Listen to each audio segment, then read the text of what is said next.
제 이야기를 듣는 여러분들은 결혼 생활에 문제는 없으셨나요? 저는 시어머니 때문에 남편과 사는 삶이 정말 지긋지긋했습니다. 처음 만날 때만 해도 남편은 저를 무척 잘 챙겨주는 사람이었는데 결혼하고 나니 그렇지도 않은 사람이었더라고요. 그리고 앞서 말한 것처럼 남편보다 더 큰 문제는 시어머니였어요. 나중에 결혼하고 보니까 시어머니라는 사람이 엄청난 건강 염려증을 가지고 있더라고요. 시작은 이랬어요. 아유, 열이 왜 이렇게 높아? 아이, 몸에 힘이 없다. 이러다 잘못되면 어떡하니? 오늘 응급실 들어가야겠어. 당장 차 준비해놔라. 아니, 엄마. 겨우 감기 몸살 가지고 엄살 좀 그만 떨어. 유난이야, 정말. 엄만 도대체 언제 철들래요? 그러면서도 아가씨는 걱정이 됐는지 시어머니의 열을 손으로 쟀고 역시나 엄살이었는지 이렇게 말했죠. 아이, 사람이 살다 보면 이 정도 열도 나고 그러는 거지. 미열 나는 거 가지고 무슨 응급실을 찾아. 남 보기 부끄럽게. 그냥 집에서 비타민 많은 거 찾아 먹고 푹 쉬기나 하세요. 너는 내 딸이라는 년이? 엄마가 아프다고 말하는데도 말본새 좀 봐라. 어? 자식이라면 지금까지 잘 키워놨으면 당연히 이 늙은 엄마 책임지고 보필해야지. 잔말 말고 당장 차나 준비해놔. 이런 일이 한두 번이 아닌 듯 아가씨는 이런 시어머니의 행동에 학을 떼고 제가 남편과 결혼한 직후 바로 짐을 싸고 집을 나간 상태더군요. 사실 아가씨는 결혼 전에 제게도 이런 시어머니 상태를 말한 적이 있어요. 언니, 정말 우리 오빠랑 결혼할 거예요? 진짜 내가 걱정돼서 그래. 우리 엄마 진짜 만만치 않은 사람이라니까. 그냥 다른 사람 만나요. 내가 가족 결혼하는데 오죽하면 이러겠어? 에휴, 아가씨도 참. 어머님 저번에 뵀을 때는 아무렇지도 않으시던걸요. 그냥 자식들이 나가서 독립하고 그러니까 허전하고 그래서 그러시는 거겠죠. 너무 걱정 마세요. 남편도 제겐 자상한 사람인데 무슨 걱정이겠어요. 이 사람 정말 콩깍지 제대로 씌웠네. 나중에 딴 말해도 나는 모르는 일입니다. 언니 알아서 하세요. 이때 아가씨 말을 잘 들을 걸 그랬죠. 제가 시어머니의 건강 염려증이 이 정도까지 심할 줄은 몰랐으니 말이에요. 제가 이런 말을 하는 건 진짜 다 이유가 있습니다. 아가씨를 괴롭혔던 시어머니는 결혼하자마자 저를 붙잡고 거의 대학병원을 출근 도장 찍듯이 다녔거든요. 얘 오늘따라 몸 이상해. 아까부터 장기침이 계속 나는데 기침할 때마다 이 폐가 콕콕 쑤신다니까. 심상치 않다. 이건 분명 폐렴 초기 증상이야. 옆집 아줌마가 어느 날부터 기침할 때 폐가 콕콕 쑤신다고 했다가 폐렴으로 죽었잖아.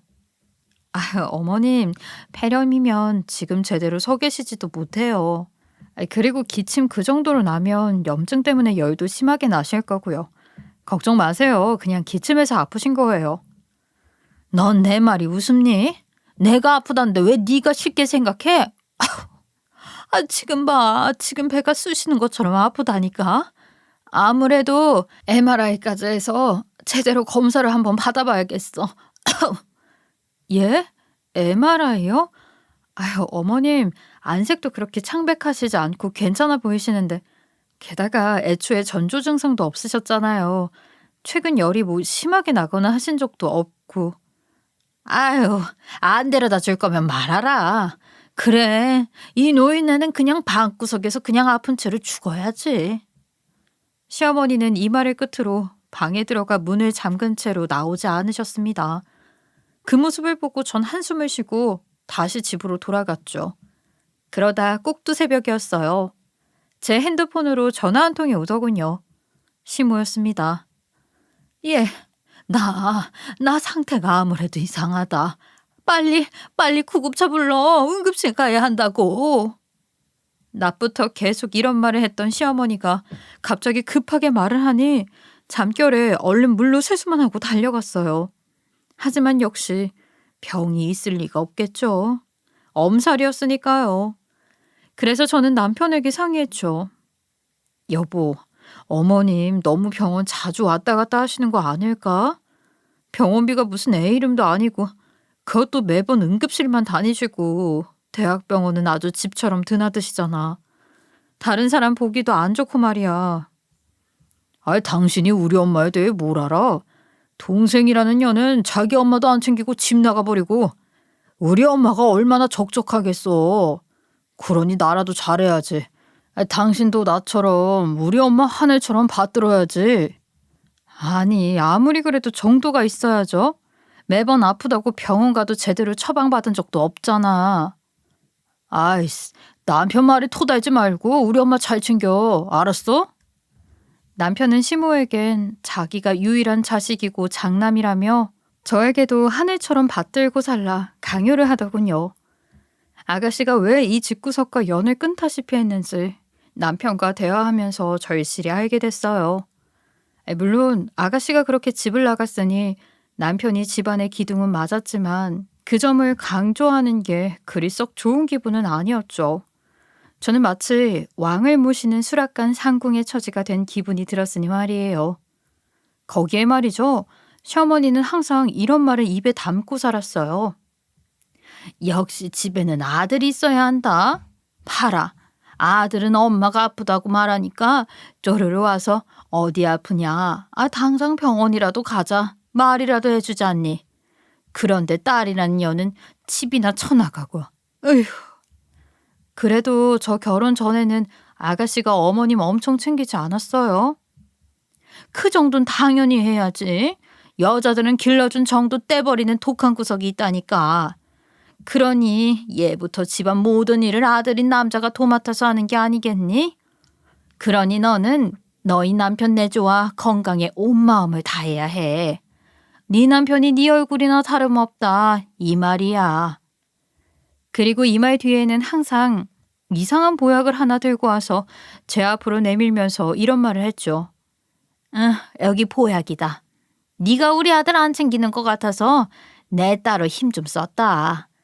그러니 넌 남자가 가는 길에 절대 식은 밥 내놓지 말고 국도 없는 허술한 밥상은 차리지도 마라. 내 저번에 보니 밥상이 허술하더구만.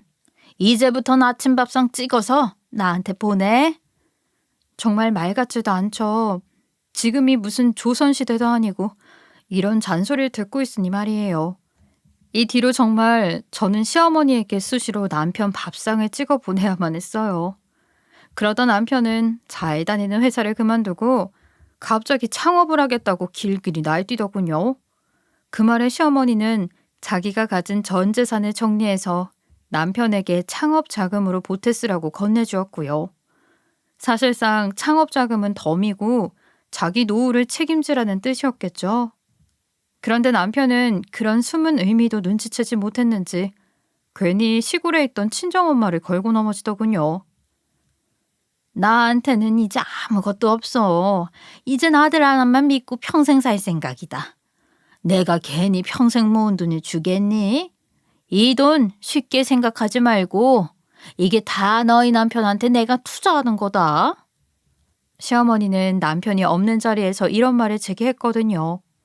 그러나 남편이 이런 시어머니의 말을 듣는다고 해서 달라지지는 않았을 거예요. 시어머니에게 투자를 받은 후에 친구와 통화하는 걸 들었거든요. 아, 역시 우리 엄마야. 내가 필요하다고 말하니까 당장 마련해서 나 도와주시잖아.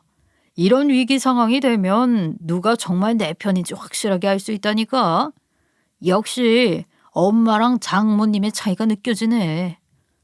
친구가 무슨 말을 했는지 모르겠지만 남편은 크게 웃으면서 이렇게 이어 말했어요.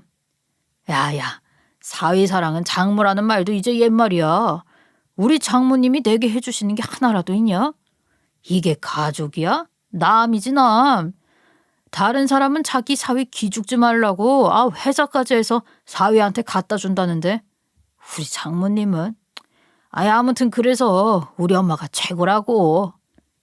제가 듣고 있는지도 모르고 아주 큰 소리를 뻥뻥 치더군요. 게다가 마지막엔 의미심장한 소리까지 했습니다. 난 말이야. 내가 받은 만큼만 해줄 거야. 너도 처가에 적당히 해. 처가엔 잘해줘봤자 나한테 뭐 해주는 것도 없다니까. 이런 놈을 남편이라고 옆에 끼고 있어야 하는지 심히 고민이 되던 날이었어요. 그런 남편의 말이 나중에 계속 제 머릿속을 맴돌더군요. 저는 마지막 남편의 말을 머지않아 확인하게 되었어요. 바로 명절의 말이죠. 명절이 되면 당연히 시댁이든 우리 집이든 가서 인사라도 하고 와야 하잖아요. 그런데 제가 집에 내려가자고 이야기를 하니 이렇게 말하더군요. 뭐? 이렇게 차도 밀리는데 내려가자고? 아, 뭐 내가 장모님한테 시골에서 살라고 협박이라도 했냐? 그리고 내려갈 때 기름값이고 여러 가지 생각하면 우리 처제 낭비야 낭비. 당신 왜 말을 그렇게 해? 그래, 시댁은 바로 근처니까 1시간 안에 갈 수 있다고 치자. 그럼 난 우리 엄마 보러 가지도 말란 소리야? 아, 됐어. 나 혼자 간다. 너야말로 생각해봐라. 장모님이 사위 왔다고 뭐 고기 반찬이라도 준비한 적이 있냐? 저번부터 보니까 돈도 딱히 안 쓰고 그저 시골 밭에서 뽑은 풀떼기로 밥상이나 차려주고 내가 먹을 것도 딱히 없어서 얼마나 실망한 줄은 아냐? 당신이야말로 적당히 해. 우리 엄마가 맨날 풀만 줬다고? 그럼 당신 뱃속으로 들어간 고기들은 어떻게 설명할 건데? 가기 싫으면 그냥 가기 싫다고 말해. 나 혼자서 알아서 갔다 올 테니까. 이날은 정말 오만정이 다 떨어지더군요. 괜히 우리 엄마가 자기 창업자금 도와주지 않았다고 심술을 부리는 걸 테지만 남편이 모르는 사실이 하나 있어요. 바로 우리 엄마 앞으로 된 재산이에요. 제가 따로 말한 적도 없으니 당연히 모르겠죠. 저희 아빠는 돌아가시기 전부터 항상 이런 말을 했어요. 내가 맨날 밖으로 돌아서 너랑 너희 엄마가 너무 고생이야. 갈 땐 가더라도 내가 열심히 벌어서 네 짐은 덜어주고 가야지. 그러니 걱정 마라. 네 엄마 노후는 이 아빠가 다 알아서 해놓고 갈 테니까. 아빠는 돌아가시기 전에 자신이 했던 말을 지키시듯 엄마 앞으로 땅과 건물 몇 채를 마련해두고 가셨어요. 눈을 감는 그 순간까지 제 짐이 되지 말아야 한다. 혼자서도 없이 살지 마라 등 저와 엄마 걱정을 하신 분이셨죠. 그래서 더 튼튼한 엄마 노후 자금을 만들어두고 가신 분이 제 아버지입니다. 그러나 남편은 이런 사실도 몰랐으니 우리 엄마를 그렇게 짐덩어리 취급한 거죠. 제가 이렇게 생각한 데에는 명절에 엄마 집을 가지 않은 것은 물론 선물로 주라고 제 손에 쥐어준 것 때문이에요. 그래. 정 당신이 가겠다면 저기 내가 선물 갖다 놨으니까 알아서 챙겨가. 이게 뭐야? 김자반? 당신 정말 돌았니? 제정신으로 이걸 선물이라고 챙겨놓은 거야? 아무리 그래도 안 내려갈 거면 당신 말처럼 기름값도 아끼는데 더 괜찮은 거 준비해야지. 진짜 어이없다. 당신 정말 경우 없는 짓인 건 알고 있니? 참나. 나한테 해준 게 있어야지. 고한 선물이라도 준비하지. 나한테 해준 것도 없으면서 왜 받으려고 하는데? 우리 엄마처럼 돈이라도 주던가. 됐고. 거 알아서 가져가라. 이 김자반 심지어 포장도 안 되어 있었어요. 시장 가면 왜 단돈 10,000원도 안 하는 그런 거였어요. 이땐 화가 머리끝까지 나서 제 돈으로 알아서 괜찮은 선물 하나 들고 친정으로 갔습니다. 그리고 며칠간은 집에 돌아가지도 않았어요. 명절에 겪은 이런 일은 기본이고 남편은 갈수록 제 생각으론 감당하기 힘들 정도로 변해갔어요. 하루는 건강이 나빠진 엄마가 수술이 필요하다는 이야기도 했거든요. 여보, 우리 엄마 말이야. 왜 평소에 허리 많이 아프셨잖아. 이번에 병원에서 검사를 받았는데 디스크가 심해서 수술하는 게 좋다고 하시더라고. 그래서 서울에 괜찮은 병원 알아놨는데 나중에 올라오실 때 인사라도 한번 하러 가자. 참, 허리 아픈 게 뭐가 되수라고. 야, 시골 어른들은 무식하게 일만 하니까 허리가 나빠지지. 허리를 그렇게 쓰는데 자기가 안 아프고 되겠어? 그리고 우리 엄마를 봐라. 우리 엄마는 아직도 정정하시잖아. 너 지금 그거 말이라고 하니? 우리 엄마가 아파서 수술한다니까. 그럼 그냥 괜찮냐, 수술은 언제냐 물어볼 수도 있는 건데 그렇게 뭐 하나 트집 잡아서 이야기해야 하냐고. 제가 남편과 이렇게 싸우고 있자 안방에서 나온 시어머니는 남편의 짐을 싸는 신용을 하면서 남편 편을 들더군요. 야, 하늘 같은 서방을 눈앞에 두고 감히 큰 소리를 내? 너 우리 아들이 벌어다 주는 돈으로 이렇게 잘 살고 있으면 알겠습니다. 그렇군요. 고개 끄덕이고 살지는 못할 망정 뭘 잘했다고 큰 소리야? 아이고 혈압아. 혈압 올라서 내가 다 못 살겠네. 아유 엄마 왜 나와서 괜히 몸을 베려. 그냥 들어가서 편하게 앉으세요. 내가 다 알아서 할게. 그거 짐도 그대로 놔두고. 엄마 아들 잘하는 거 알지? 응? 제 앞에서 코미디 연극하는 줄 알았어요. 아주 둘이서 죽이 척척 맞아 저를 왕따시키는 듯이 난리더군요. 그리고 당신 남편 지금 힘들게 이러는 거 안 보이니? 지금 내 사업 어렵다는 거 알잖아. 그런데 너희 엄마 아프다고 신경 쓰라고 하는 게 아내란 사람이 할 소리냐? 어? 나 같으면 그런 총구석에서 사느니 차라리 여기서 폐지라도 줬고 우리한테 보태주려고 노력했겠다. 제 인내심의 한계는 여기까지였어요. 마지막 남편의 말을 끝으로 저는 화가 나서 소리를 치고 말았어요. 지금 말 다 했냐? 네가 돈을 제대로 한 번이라도 벌어왔어? 그놈의 사업한다고 내 돈까지 얼마나 가져갔는지 알기나 하는 놈이 그런 소리를 해? 너 같은 바보를 남편이라고 두고 사는 내가 바보지. 마음대로 해. 우리 엄만 내가 알아서 모실 테니까. 이날 남편과 대판 싸웠죠. 우리 엄마를 하찮게 하는 그 입에서 두 번 다시 엄마에 대한 이야기를 함부로 못하도록 단판을 짓고 싶었거든요. 사실 그간 시어머니가 얼마나 우리 집에서 병원비를 가져다 썼는지 몰라요. 남편의 수입은 그대로 시어머니의 병원비로 다 썼을 정도로 어마무시하게 들어갔으니까요. 그런데 이 상황에 짐까지 싸서 자기 집으로 들어가겠다는 남편을 보곤 다시 고래고래 고함을 지르시더군요. 너란 년은 세상에 돌이라는 걸 모르는 년이구나. 내가 너한테 사장 남편 만들어주겠다고 그렇게 애를 썼는데 그걸 이런 식으로 큰 소리를 내? 너 말해봐라. 지금까지 손 하나 까딱 안 하고 누리면서 산 건 누구 덕인지 말이다. 그게 다 네 남편 덕이야. 그런데 남편한테 큰 소리를 쳐? 그만 좀 하세요. 그만. 저요. 그래도 사업하는 남편 두고 열심히 살았습니다. 돈도 못 벌어오는 남편 사업하니 기 살려주려고 적자라도 아무 말 없이 살았어요. 그리고 말이에요.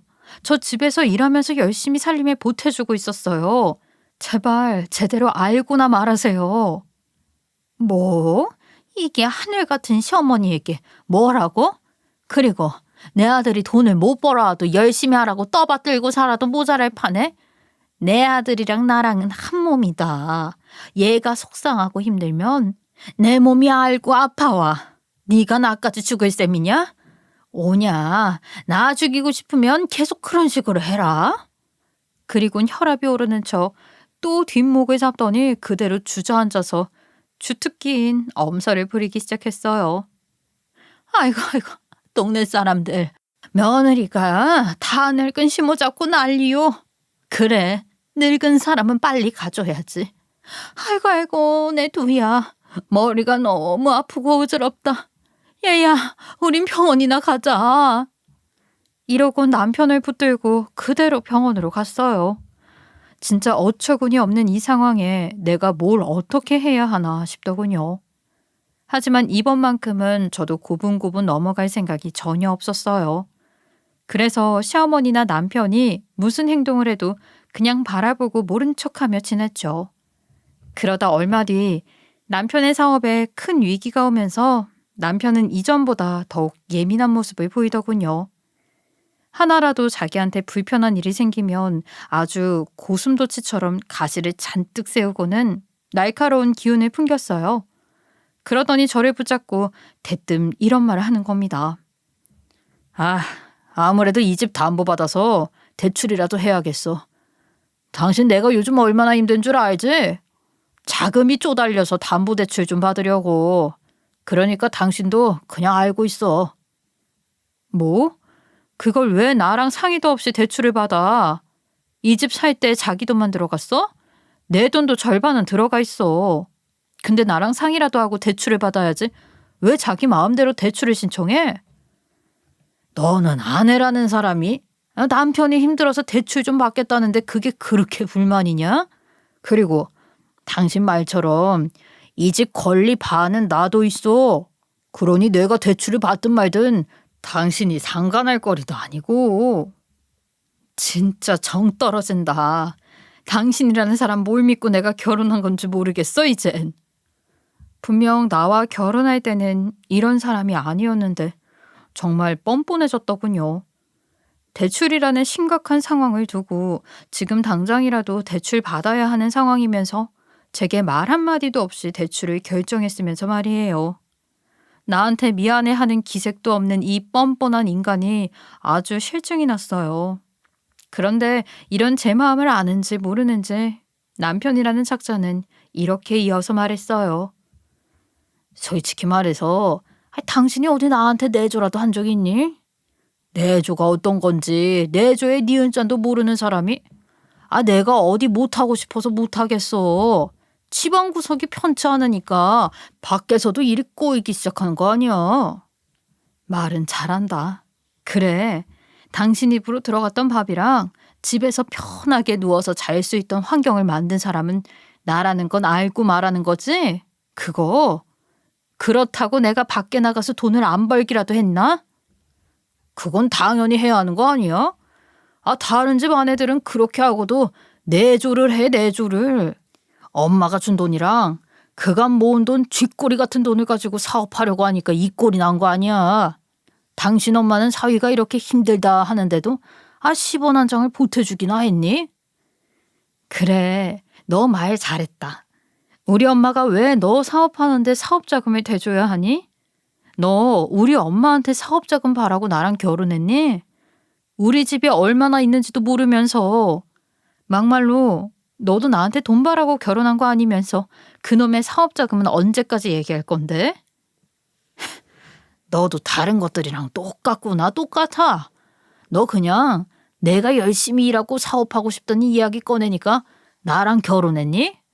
그리고 그래, 막말로 당신 어머니가 나 도와줄 수 있는 거 아니야. 조금이라도 나를 불쌍히 여긴다면 흥당 도와줘야지. 더 이상 말이 통하지 않더군요. 이대로는 대화 같은 대화도 못할 것 같은 느낌에 그냥 그대로 집을 나왔어요. 이제 보니 남편은 늘 자기 편을 들어주는 사람, 좋은 말만 해주는 사람을 자기 아내로 삼고 싶은 것 같더군요. 이런 남편이니 날이 갈수록 저는 지쳐만 가서 어느샌가 남편 앞에서는 입을 꾹 닫고 살게 되었죠. 그러다 이혼을 생각할 수밖에 없는 충격적인 사건이 하나 터졌습니다. 저에겐 도저히 넘어갈 수 없는 문제였죠. 사건의 시작은 이렇습니다. 얼마 전 서울에서 수술을 받은 엄마는 그래도 퇴원하고 사위 얼굴은 보고 가야 마음이 편할 것 같다며 우리 부부가 사는 집에 잠시 들렀다 간 적이 있어요. 그런데 남편은 집에 찾아온 엄마를 노망난 노인네 취급하면서 내쫓기까지 했죠. 이날 제일 후회됐던 것은 엄마 짐을 챙기느라 엄마를 먼저 집으로 보낸 일이에요. 같이 올라갔더라면 혼자서 이런 수모를 당하지 않았을 텐데 말이에요. 앞서 말한 것처럼 짐을 챙기고 집으로 올라가는 엘리베이터 문이 집 앞에서 열린 순간 저는 남편의 고함 소리를 들었어요. 이 노인네가 노망이 났나. 여기가 어디라고 찾아오길 찾아와요. 내가 지금 이렇게 지내는 게 내 날개를 꺾은 장본인이 여기가 어디라고 뻔뻔스럽게 오셨냐고요. 아니 자네 그게 무슨 말인가. 내가 지금 못 올 곳을 왔나? 대체 왜 그래? 왜 그러긴 왜 그러겠어요.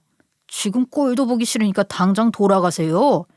내가 앞으로 잘 되더라도 절대 연락 안 할 거니까 괜히 저한테 뭐 바라지 마시고요. 이렇게 인사 온다고 제가 뭐 떡고물이라도 드릴 것 같으세요? 엄마에게 버릇없이 구는 남편을 도저히 용서할 수 없었어요. 저 머리채를 당장이라도 쥐어뜯고 싶어서 손이 간질간질 거렸지만 이내 엄마의 손을 잡고 엄마를 달래며 다시 내려갔어요. 남편에겐 이렇게 말하고요. 야, 네가 사업 때문에 힘들다고 괜히 우리 엄마 가지고 분풀이하지 마. 우리 엄만 내가 알아서 챙겨서 보낼 테니까 들어가서 자던 잠이나 마저 자던가. 엄마는 중간에서 안절부절 못하셨지만 저는 그런 엄마를 계속해서 달래며 터미널로 갔어요. 그리고는 엄마에게 밥 한 끼 사주며 말했죠. 엄마, 너무 신경 쓰지 마세요. 그이가 요즘 사업 때문에 많이 예민하거든요.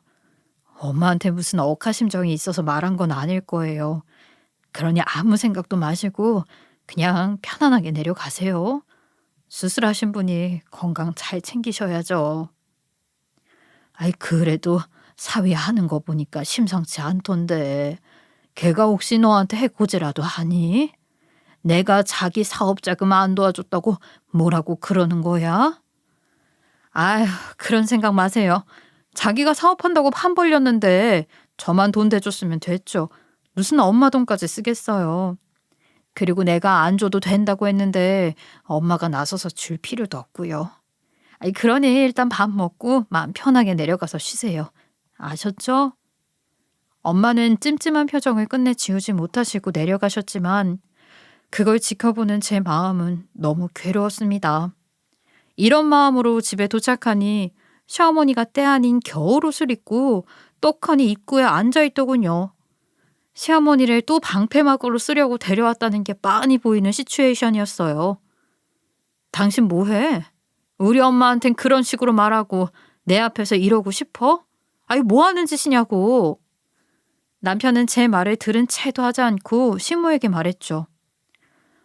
우리 엄마 보약이라도 먹어야겠다. 이 한여름에 얼마나 기력이 부족했으면 겨울옷을 꺼내서 입을 정도로 감기가 걸려요. 일단 내가 보일러 틀어줄 테니까 그 옷은 잠시 벗고 우리 안방에 가서 다시 쉬고 있어요. 이 엄마가 너한테 신세 안 지려고 하는데도 이렇게 몸이 말을 안 듣는다. 너한테 미안해서 어쩌니. 그래, 배가 조금 고프긴 한데 일단 내 들어가서 쉬고 있으마. 우리 엄마 배고프세요? 제가 전복죽이라도 끓여줄까요? 우리 엄마 아픈데 굶기까지 하면 안 되지. 내가 얼른 가서 죽 만들어 올게요. 어서 들어가서 쉬고 있어요. 아주 감기까지 걸렸다고 자기 보살피라 집으로 쳐들어온 시모에게 안방까지 내어주고 있더군요. 우리 엄마는 그렇게 매몰차게 쫓아내고 말이에요. 저는 그 모습에 참다 못해 주방으로 들어갔어요. 그리고 냉동실에 있던 얼음 바구니를 그대로 들고 와서 남편에게 들이부었습니다. 아이씨, 뭐야? 당신 미쳤어? 가만히 있는 사람한테 무슨 짓이야? 정신 나갔어? 아파 죽겠네. 그래, 정신이 좀 들어? 아파. 내가 당신한테는 냉수로도 부족한 것 같으니까 정신 차리라고 얼음 꺼내왔다. 그리고 미친 건 너지. 우리 엄마한테 뭐라고? 노망? 노망이라고 했어? 너 돌았니? 네가 뭔데 우리 엄마한테 오라 말아야? 남편은 미쳤냐며 돌처럼 딱딱한 얼음에 맞아서 아프다며 난리를 쳤어요. 하지만 당시 제 눈에는 뵈는 게 없는 상태였죠. 저는 무서울 게 전혀 없었어요. 그리고 너 우리 엄마한테 무슨 돈이라도 맡겨뒀어? 우리 엄마한테 투자라도 했냐고. 그런데 왜 아무것도 모르는 우리 엄마 잡고 돈 타령을 해? 너 같은 놈이 무슨 사업을 한다고 난리야. 사업할 팔자도 안 되면서 사업한다고 날뛰니까 이 상황 이 모양이지. 야, 너 말이 좀 심하다. 나 같은 놈? 그럼 너는 잘나서 사업하는 남자 만나서 살 수 있다고 생각하냐? 너도 지금까지 내 돈으로 편하게 지냈으면 그거 조용히 좀 넘어가지? 말은 똑바로 해. 내가 어떻게 네 돈으로 지금까지 살았냐? 내 돈으로 지금까지 우리가 이렇게 먹고 자고 했던 거야. 그리고 우리 엄마가 사람을 잘 봐도 한참을 잘 봤지. 그러니까 너한테 투자 안 한 거 아니야? 그 많은 임대로 당신 같은 사람한텐 한 푼도 아까워. 남편은 처음 듣는 엄마의 상황에 어안이 벙벙한 듯 벙찐 표정으로 저를 바라보기만 하더군요. 그러게 애초에 심보 좀 곱게 쓰지 그랬어. 내가 언제 우리 엄마가 거지라고 말이라도 했니? 그런 것도 아닌데 시골에 농사 짓고 산다고 그렇게 구박을 해. 진짜 당신이란 사람 끝까지 사람 질리게 만든다.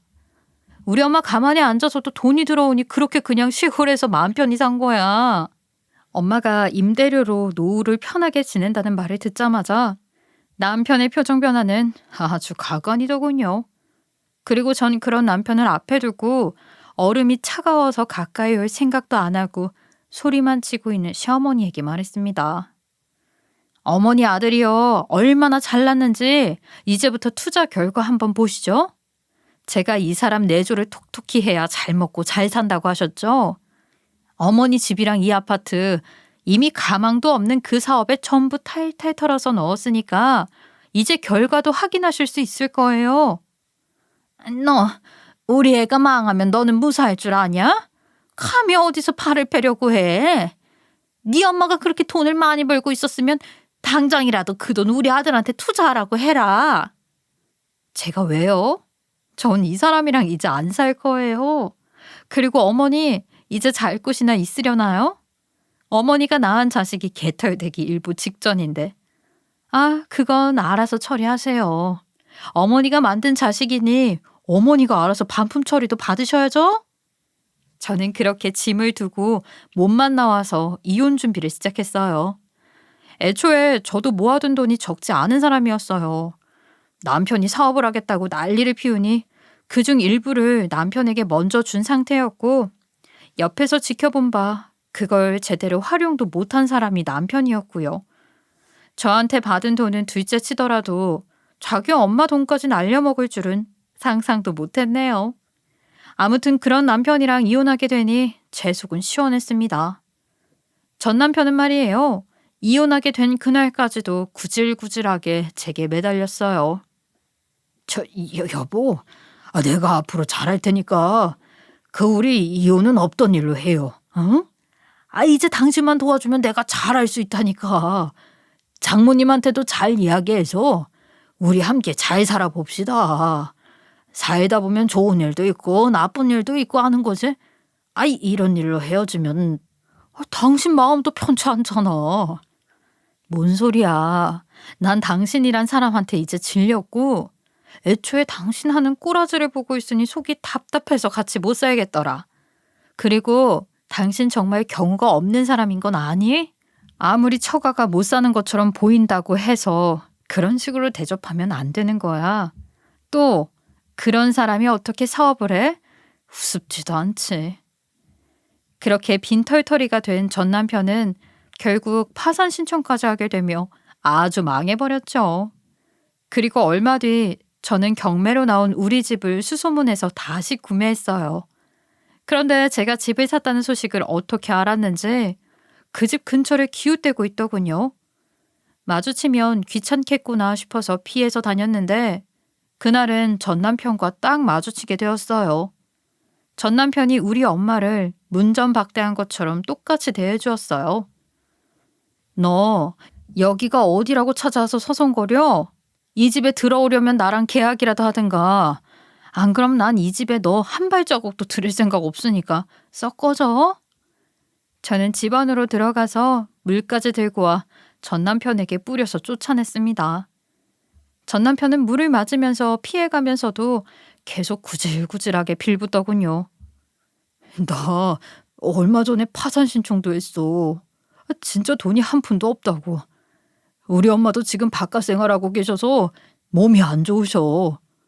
그러니까 나 조금만 도와주라. 우리 같이 살았던 예정을 생각해서라도 조금 도와줄 수는 있잖아. 당신 진짜 뻔뻔한 인간이구나. 네가 지금 서 있는 그 자리에서 그날 우리 엄마가 어떤 말을 듣고 집에 내려가야 했는지 알고는 있니? 내가 그날 엄마 달래고 밥 한 끼 대접밖에 못해서 얼마나 마음이 아팠는지는. 그런 것도 모르는 인간이 나한테 도움을 청해? 그래도 내가 당신한테 살면서 해준 게 많잖아. 그리고 열심히 살겠다고 아등바등 돈 열심히 벌어온 사람이야 나. 그런 모습을 생각해서라도 조금 도와줄 수 있는 거잖아. 네가 정말 미쳤구나. 지금 내 앞에서 빌고비라도 빌려줄까 말까 했는데 큰 소리를 쳐?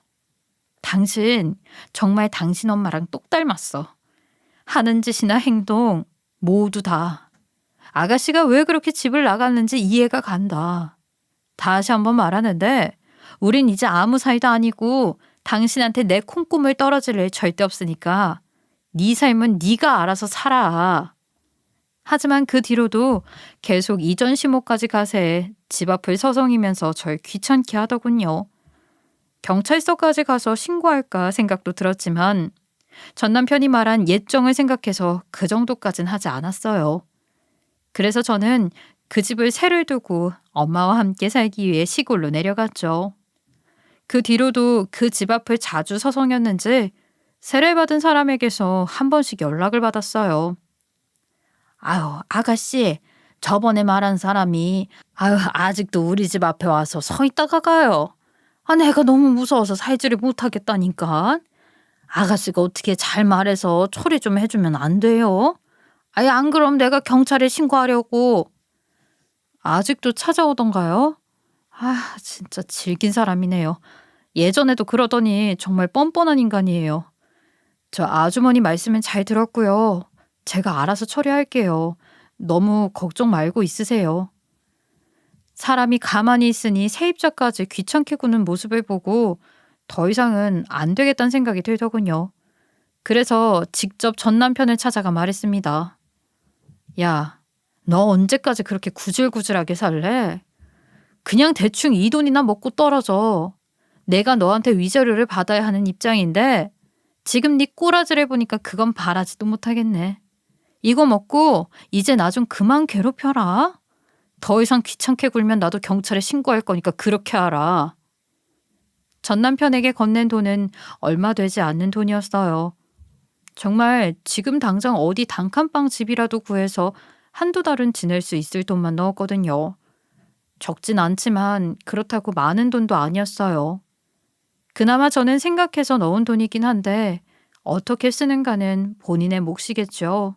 네, 물론 그 돈을 뭐하러 줬냐 하시는 분들도 분명 있으실 거예요. 그 돈 주면 또 돈 달라고 찾아올 텐데 뭐하러 주냐고요. 하지만 전 남편이란 인간은 여러분들보다 그래도 제가 더 잘 알고 있는데 돈을 줘야 끝나는 일이었어요. 아주 쫌팽이도 그런 쫌팽이가 따로 없어서 차라리 돈 몇 푼 주면 다시는 찾아오지 않는 인간이었죠.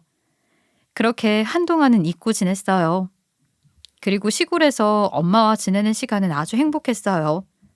사실 저도 정확히 엄마가 새로 얼마를 받고 지내는지 몰랐는데 이번에 같이 살면서 너무 잘 알게 되었죠. 엄마는 노후 자금으론 너무 많은 임대료라며 상가 두 채는 제 앞으로 돌려주셨어요. 졸지에 임대업을 제 업으로 삼게 된 저는 더 이상 돈에 시달리는 생활은 청산할 수 있었고요. 누군가에게 특히 이전 시댁에게 이런 소문이 들리면 또 나를 찾아와서 괴롭힐까 싶어서 조용히 일만 하면서 지내고 있어요. 그런 제가 엄마는 안쓰럽게 보였나 봐요. 내가 이전 사위한테 사업자금 대줬으면 그래도 네가 행복하게 살고 있진 않았을까? 그래도 사람이 나쁘진 않았잖아. 내 건너 들어보니 지금 정말 힘들게 산다더라. 사람 인생 하나 망친 것 같아서 내 마음이 편치가 않아. 엄마, 무슨 그런 걱정을 하세요. 그 인간 엄마한테 돈 받았으면 건물도 내놓으라고 했을 사람이야. 자기 욕심 때문에 망한 사람이니까 엄마는 생각할 필요 없어요. 그리고 나 지금 엄마랑 지내서 너무 행복해. 매일이 정말 너무 행복한 삶인 것만 같아. 그러니 너무 걱정 말고 편하게 지내세요. 엄마는 제 말에도 전 남편에게 그리 대하고 전 남편이 망한 것이 마음이 쓰이는 듯 싶었어요. 하지만 그럴 만한 이유가 있었다는 걸 굉장히 오랜 시간에 걸쳐 차분히 알려드렸고 지금은 그래도 그 마음의 짐이 어느 정도 덜어진 것 같아요. 이렇게 마음 착한 사람을 그런 식으로 문전박대를 했으니 당시 제가 얼마나 화가 났을지 이해가 가시죠? 그러니 이젠 사람을 만나더라도 우리 엄마를 아껴주고 자기 일을 열심히 하는 사람을 만나려고요. 앞으로 인생은 기니까 어떻게 될진 아무도 모르잖아요. 이제 혼자의 몸이 되니 아버지 묘도 자유롭게 다닐 수 있게 되었어요. 얼마 전에도 다녀왔어요. 아빠 앞에서 한참을 기다리다 전 입을 열어 말했었죠. 아빠, 우리 보고 있어요? 우리 가족 아빠가 마련해 준 것들을 엄마는 노후를 나는 남은 인생을 편안하게 잘 살 수 있을 것 같아요. 앞으로 무슨 일이 있을지는 아무도 모르지만 되도록 아빠가 남겨준 것들은 평생 잘 간직할 수 있도록 노력하고 살게요. 아빠 사랑해요. 고백을 하듯이 묘 앞에서 아버지께 말했던 것 같아요. 엄마는 제 말을 듣고 웃으면서 그런 아버지 묘의 잡초를 뽑으셨고요. 우리 가족은 전 남편과 지낼 때와는 다르게 편안한 마음으로 하루하루를 살아가고 있어요. 게다가 남편과 이혼하고 나서 아가씨에게 이런 문자도 받았어요. 언니, 너무 고생하셨어요. 모자란 가족 함께 지내주셔서 감사합니다. 앞으로는 자기 앞가림 알아서 하도록 그냥 내버려 두시고 몸 건강히 지내세요. 조금 안타까운 마음도 들었어요. 아가씨가 집에 지내면서 저와 함께 입을 열었다면 당시 전 남편도 이전 시모도 달라질 수 있었지 않을까 하고요. 하지만 모두 제 바람이겠죠. 저는 요즘 생각해요. 사람이 사는데 돈이 전부가 아닌데도 재력을 보고 사람을 판단하는 사람들이 정말 많다는 걸요. 지금은 저도 편하게 살고 있어서 이런 생각이 드는 걸지도 모르지만 돈만이 그 사람의 전부는 아니라는 것을 알았으면 합니다. 능력 있는 사람들은 어떻게든 일해서 자기 가족을 먹여 살리고 있으니까요. 다행히도 전 남편과 이전 시모는 제게 돈 몇 푼 받아간 뒤로는 흔적도 보이지 않고 있어요. 어디서 어떻게 사는지 궁금하지도 관심이 가지도 않고 그저 남들한테 피해나 주지 않고 살았으면 하네요. 진부한 제 이혼 이야기였지만 지금까지 들어주셔서 감사합니다. 비 오고 더위가 찾아왔으니 이제 다들 더위 조심하세요.